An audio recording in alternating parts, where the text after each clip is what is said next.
Ynys Môn, the island of Anglesey. For tourists, this is a holiday hotspot, but for 70,000 people, this place is home. Don't wear a watch, it's Anglesey time. With a mystical past and a breathtaking coastline, these islanders all share one thing, a special place. Happiest place on earth. And a sense of tradition. 250 years of history. Who wouldn't be proud to be part of that? We follow the lives of these islanders as they revisit the past. Do you remember Bertie the Barnacle Goose? Oh, yes, I'd forgotten that. And face up to the future. We have to carry on. We have to carry on. My father expects me to carry on. To discover why they're proud. That's the big word, though. It's like Anglesey, like, you know. To call Wales's largest island home.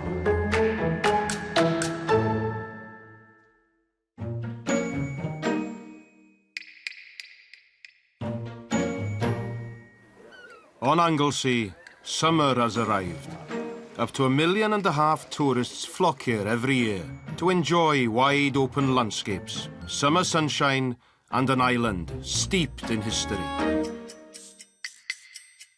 Anglesey was the birthplace of the Tudor dynasty, without which there would be no Henry VIII or any of his 6 wives.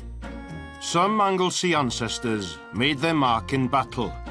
The Marquess of Anglesey's column, a warrior at Waterloo, stands proudly facing the Menai Straits. His country seat, Plas Newydd, given to the National Trust 40 years ago, is one of the island's major tourist attractions. Living only a mile away is somebody who knows it better than most. Lord Rupert Paget, son of the 7th Marquess of Anglesey, spent his childhood there.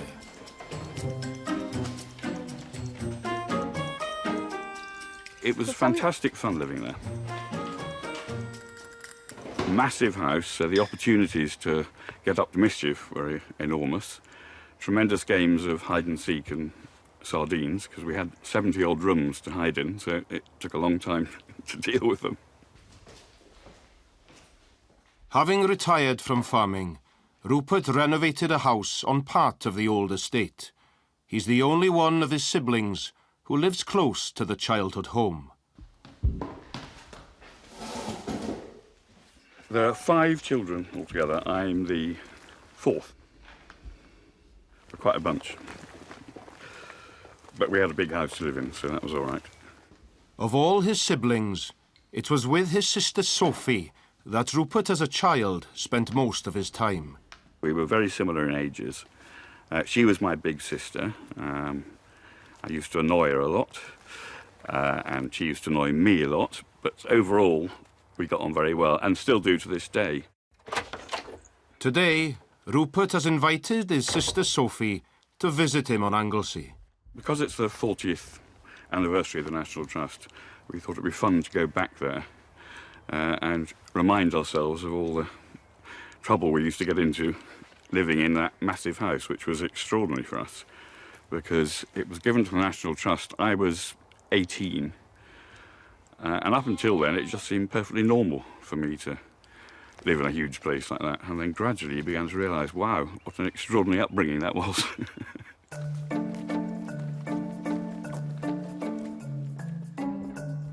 But this tour with Sister Sophie promises to be a bittersweet experience. Just because it sort of gives you a link, I think, back to your childhood, particularly when your whole home changed dramatically at the age of 18, from being a home to becoming effectively a museum, as it were.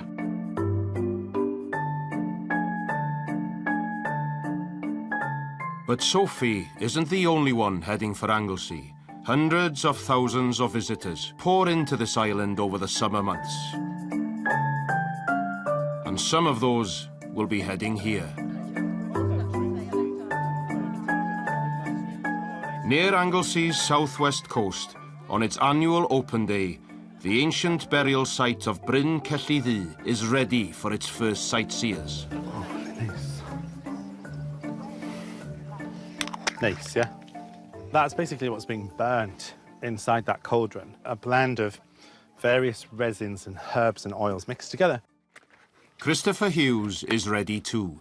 Today, he's taking a break from the day job. For the last 26 years, I've worked in a public mortuary, so I care for the dead. I'm a guardian to the dead, if you like, but I also perform post-mortem examinations on the bodies of those who have died suddenly in order to find answers. But I also deal with funeral directors, doctors, nurses, the police, and also members of the public who have lost people. But today, he's Chris, head of the Anglesey Druids, and he's setting up their tent. It's a gazebo, you know. Yes, a tent we would never do. Not in this wind, it's Anglesey, you know. For Chris the Druid, it's one of the high points of the year. The summer solstice is just 40 hours away. At break of dawn, the sun's first light will shine through the entrance of this chamber, built over 3,000 years ago by the island's ancestors. The thing that bridges us with them is the sun. And the majority of people who do come here don't actually realise that it's got that association with the sun anyway.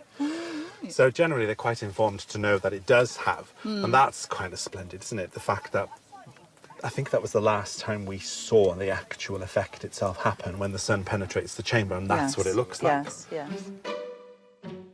Bryn Celli Ddu is the only monument in Wales directly aligned to catch these first rays of the sun on the year's longest day.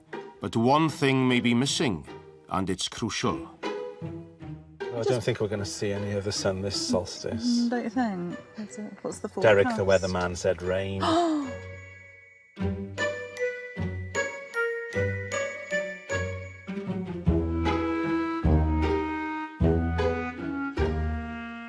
Come rain or shine, with 200 kilometres of coastal path, designated an area of outstanding natural beauty, Anglesey draws visitors from all over the world.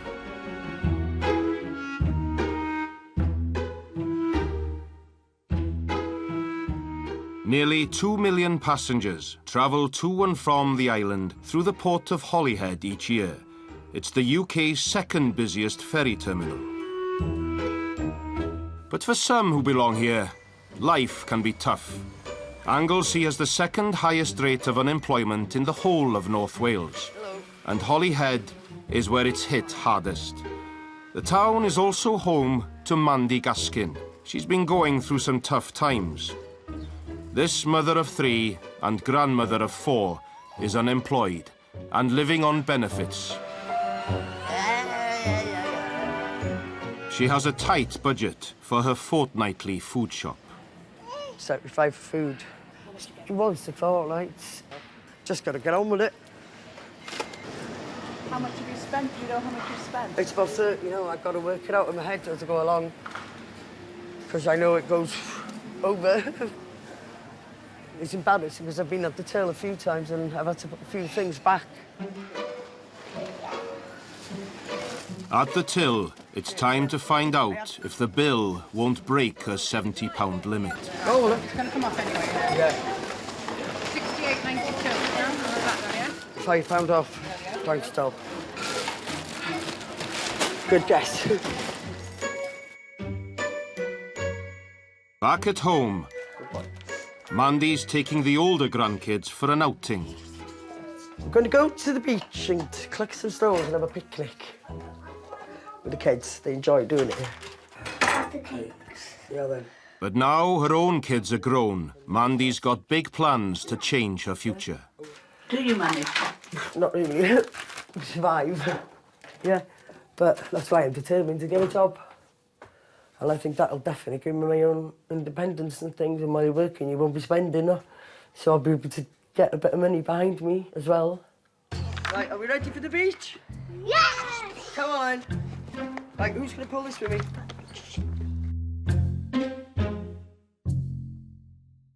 At Plas Newydd, Sophie has arrived. She's going to tour the house with her brother Rupert, the only one of the family who still lives close to the home where they grew up. And we used to have a croquet lawn here, didn't we, as well? We did. Which used to cause a lot of arguments, because it's a vicious game, isn't it? Yes. And then, do you remember our direct family, Aunt Caroline and her family lived at Vaynor across there. Yes. And you mentioned Dad with that huge megaphone he had. And they'd have ridiculous conversations across to the boathouse. Across the Menai Straits. Which is no longer a boathouse. Absolutely. Right, let's go in. The family still own a top-floor flat here, and they can trace their history right back to a close advisor to King Henry VIII. Yeah. Whatever. All right. But amongst the portraits of the ancestors in the music room is one of the man with whom the Anglesey name began. Well, that is Henry Paget. He was what we call the Waterloo Marquess. He was second in command to the Duke of Wellington at Waterloo, in charge of all the Allied cavalry. And he lost his leg right at the end of the battle. But in the battle honours, he then became Marquess of Anglesey, so he was the first Marquess of Anglesey. Our dad was the 7th, and my brother, who's now noted, is the 8th Marquess of Anglesey. But today's tour is more about remembering a few childhood scrapes. The whole house is brilliant for game playing. Didn't you have some kind of steam engine thing in? It was a genuine, real steam engine. Yeah. Looking like a steam roller, and it had a little dish at the back that you put methylated spirits in. Oh my gosh. And it really worked, and it heated up. So I was in here playing with it on my own one day, just about here. It was going along, and then I saw that the flames were beginning to go out on the little tray. So, not being very well scientific at the time, I got the bottle and poured some more in, but the flames were still going. So it blew back into the bottle. I dropped the bottle, it spun round, and there were instantly flames in a huge circle around here, that high. Terrifying. Massive. So I ran screaming into Dad's study. Which is just across the way. Just across there. He came out, took one look, and ran into where all our aunt's fur coats were hanging up and everything, and grabbed the lot and put them all. Just threw them onto the fire. And then we didn't communicate, the two of us, for at least 2 days afterwards, because Dad was just shaking with shock. Top of there. Rupert and Sophie and their 3 siblings had the whole of this house to play in until they left for boarding school. That's where we used to do sardines, right round in the corner there. Hiding right under there. Yeah. About 10 of us all squashed in. Yes, giggling hysterically. Until then, as children, they grew up under the charge of Plas Newydd staff. We spent a lot of our time on the top floor, which was nursery land. Did you have nannies? We did, absolutely. We did. Yeah, very much so. And there was a nursery kitchen upstairs and the nursery where we would have our lunch up until a certain age. And I remember there was a wonderful moment when I was considered old enough to come and join the grown-ups downstairs. Yes. Do you remember that? Yeah. When we were much younger, there was actually a night watchman, wasn't there, who used to walk around the house at night. I do remember having a friend staying, and we decided to put banana skins down what was then known as the back passage on the floor to try and trip him up in the dark. Cool. Poor man. That's the kind of how naughty we were. One man spent much of his childhood learning the tricks of his trade with his dad. 10 miles away in the market town of Llangefni, Mike Williams is trying to get that same business back up and running. Where the old wall used to be. A fire next door, nearly a year ago, caused over £750,000 worth of damage to his stock. It's time to get back on his feet. The ceilings are now in place. A lot of decoration has been completed. We put new windows and we're just starting now on the painting of the exterior. Okay.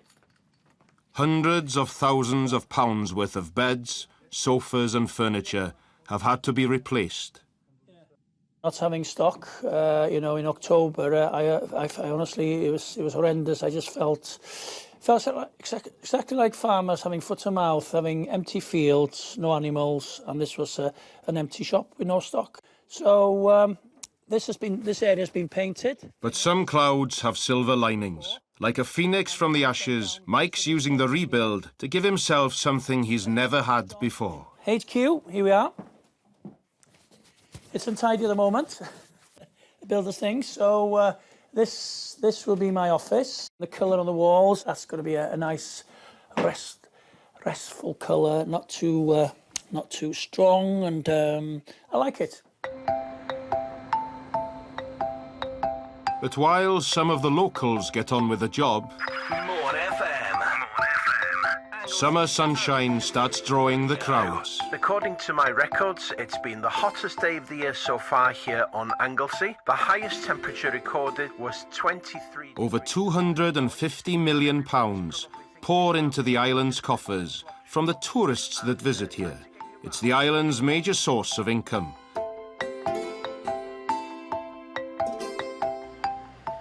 Mandy Gaskin's looking for an income too. She's been gaining skills through Communities First, an organisation which helps tackle poverty. Obviously your portfolio of qualifications is building, which is really good, isn't it? They're on the other side. You're putting me to shame, Andy, to be honest with you. All these qualifications is fantastic. I put them in on the side, I have. You know what, you're ready. I am ready. Do you feel ready? Yeah, definitely. I think you're ready for work now, so it's up to us now to work with you. Well, let's watch this space, I suppose, isn't it? Yeah. Work has been hard to come by in the recent past. The island has been hit hard by job losses. Nuclear power has ended here. 150 jobs went as Wilver was decommissioned last year, and nearly 400 jobs went when Anglesey Aluminium closed its doors 7 years ago. But this energy island is reinventing itself.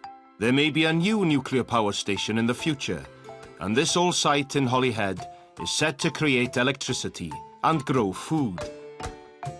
The plant overlooks Mandy Gaskin's favourite beach. It's where she brings her own grandkids to play, whilst hers was a scattered childhood. Here! Should we stay here? No, we'll put the blankets and that here, and then you could go drop a bucket each. When she was 7, Mandy was taken into foster care. In and out, foster parents, in and out. Oh, I was in and out of care, like I could just come home on weekends to Holyhead now. And when I used to be in the homes, I used to run away back to Holyhead. And then I fell pregnant, and then they put me in Wrexham, and then I came home when I was 17, and they just put me in a 3-bedroom council house. That's it. Just get on with it. As you do, eh? What are you building, a sandcastle? The support from Communities First has helped Mandy believe in herself. Yay! It has boosted my confidence a lot, like, especially, you know, with these courses and that, because I'm not very good at reading and writing. But I've passed them all, do you know what I mean? So that's really given me a boost. I don't feel ashamed no more, like I used to be embarrassed. Anyway, in Holyhead, I'll do anything. Even if it starts off scrubbing toilets, I will. Do you know what I mean? Even if I've got to work myself to the top, I will. Yeah. Crab? Ooh! Look, she's got crab! They do this to me all the time. While some struggle to survive in the present, others are connecting with the past. In Plas Newydd... So what are these? They're teasel, so you can't sit on the chair. Oh, is that what the point of it is? I didn't know what they were. Rupert and Sophie are remembering a childhood spent in this 70-room country house, and they've reached the bowels of the building. You know, it wasn't called the back passage. It was called the blind passage. Oh, this is the blind passage. The back passage was the one beyond. Yes. That's right. OK. The public may come and go, but for them, the connection here is personal. And your dad's study. Yep. I think we'll be naughty and step over the rope. Yeah, why not? Yeah. You can get away with it. Do that. Their father's study has been left exactly as it was. No shortage of desks in here, are No, there? indeed. 1, 2, 3, 4, 5, 6, 7, 8, 9, 10, 11 desks. Yes. How many desks do you need? I know, ridiculous. There was often very loud music playing. Yeah, well, he used to have Radio 4, Radio 3, sorry, yeah. on a portable Roberts radio. Carry it around the house. And it went with him everywhere. Yeah. So if he was working in here, it'd be here, classical music while he's working, and then to go upstairs, you'd just hear this music travelling around the house wherever he went, yes, carrying this radio the whole time. Yeah. Adored it all the time. It was in this study that their father Henry, the 7th Marquess, wrote his life's work, an 8-volume history of the British cavalry. Working long hours meant that it was useful to keep things convenient. Do you remember in here? Yeah, is that still, does it still exist? This was Oh, it was a basin. That's right. There wasn't a toilet because he used the basin to relieve himself. For the loo in here. Is it still open? No, it is still there. Look at it, untouched. And that's exactly how it was. It was in a hell of a mess. That's and incredible. all he used it for, really, was to have a wee in the basin, save him walking miles to the lavatory. And I remember he used to store his cigarettes in there, and naughty children used to pop in there when he wasn't here and nick a packet. I remember that. But keeping a house of this size grew more and more costly. Eventually, their father gave Plas Newydd to the National Trust in 1976, together with an endowment of £30,000. Dad was absolutely desperate with his sense of history that this house should be maintained. Yeah. So when he persuaded the National Trust, realising himself that he could no longer afford to run the place, he was extremely relieved to be able to hand it over to the National Trust, because he cared so much that it be preserved. No, I mean, actually, when it first became National Trust, I did find it it's very strange. Yeah, I do have memories, I think, of us perhaps chucking things, harmless things, at the tourists below. Surely not. And then this is the main dining room. Oh, yes, have a look at this. Yeah, well, Dad always sat here. This was always his position. And he had very sort of itchy feet. And as a result, this carpet, I like the way the National Trust have left this, because those are his marks, where he wore the carpet away over years and years and years and years. Yeah. So when we were little, this was the main sitting room, the saloon. That's right, yeah. This is really where we all hung out, wasn't it? Their mother, Shirley, lived at Plas Newydd for over 60 years, since she arrived as a young bride. My mum is still alive. She lives down near where I live. She unfortunately has dementia, but she seems to quite enjoy her life still, which is good. I mean, she was a very beautiful woman. Yeah, sure, that must have been very soon after she first arrived. I would think so, probably about 1950 or something like that. Yes. Look at the dress and the pearls. Their father, Henry, died in 2013. Dad used to stand, he smoked like a chimney, Dad, until about the age of 50. But I can always see him standing with his back to the fire there. Yeah. With his elbow out, smoking Sullivan and Powell Turkish cigarettes. Untipped. Untipped. Sent up from Burlington Arcade. Oh, yes, nothing but the best. I mean, you and I started smoking at age 13, I think. Yeah, we used to nick them off him, didn't we? That's right.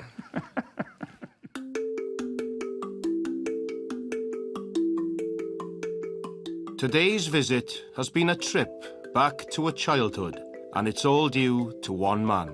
Give him a good wave, you know. Hi. There's our ancestor on that lovely column over there. Without him, we wouldn't have all this. No. And now, neither would the National Trust. This house now attracts 130,000 visitors each year and is one of the most important historic monuments on Anglesey. Elsewhere, another, more ancient historic monument is about to have its moment. As the dawn chorus breaks at Bryn Celli Ddu, it's the morning of a slightly damp summer solstice.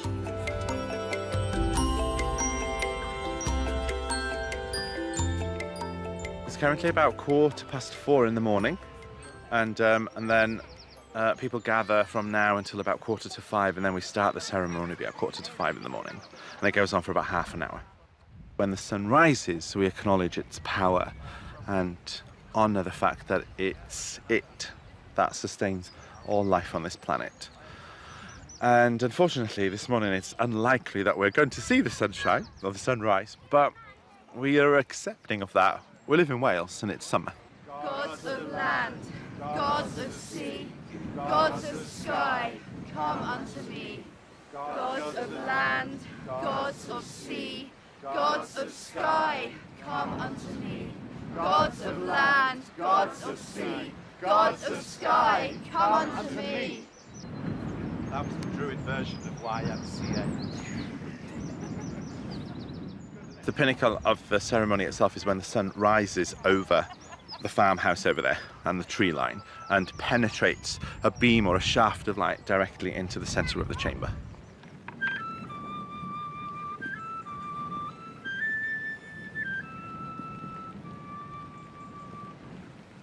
It is a very private ceremony, and it's a highlight of their spiritual calendar, their spiritual year. It's a very important moment for people.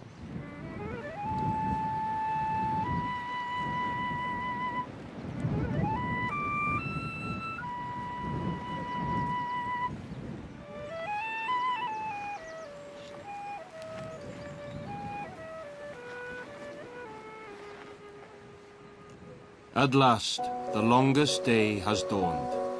Behold, the rising of the sun. Blessed be the sun. But for Chris, like the cycle of life, it's also tinged with a sense of loss. There is a somberness to this one, because the sun now goes downhill. We're moving now back towards winter, even though we may feel that we've not even had a summer yet. But actually, the sun takes a bow. It's an amazing thing to see. It's a shame that we don't get an awful lot of opportunity to see it more often. But when you do see it, it's quite remarkable to see and witness something that our ancestors actually saw all those years ago, 5,000 to 6,000 years ago.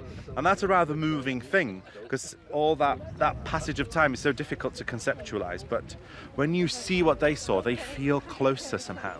And the fact that people come here is testament to the fact this is a living monument. It's not a relic. In my lifetime, I've seen it once. In my entire practicing years as a Druid, once, you know, so... But that's fine, we know it's risen, we know it's there.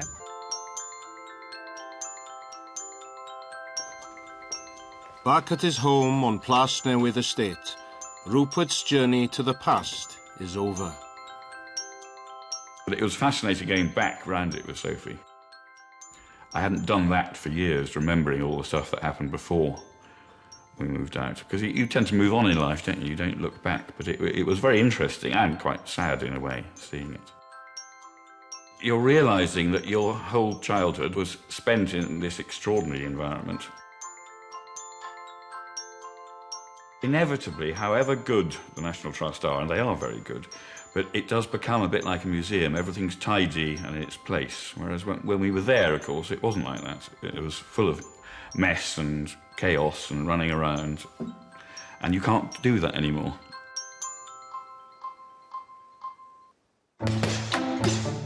Next time, one Holyhead lad's thinking big.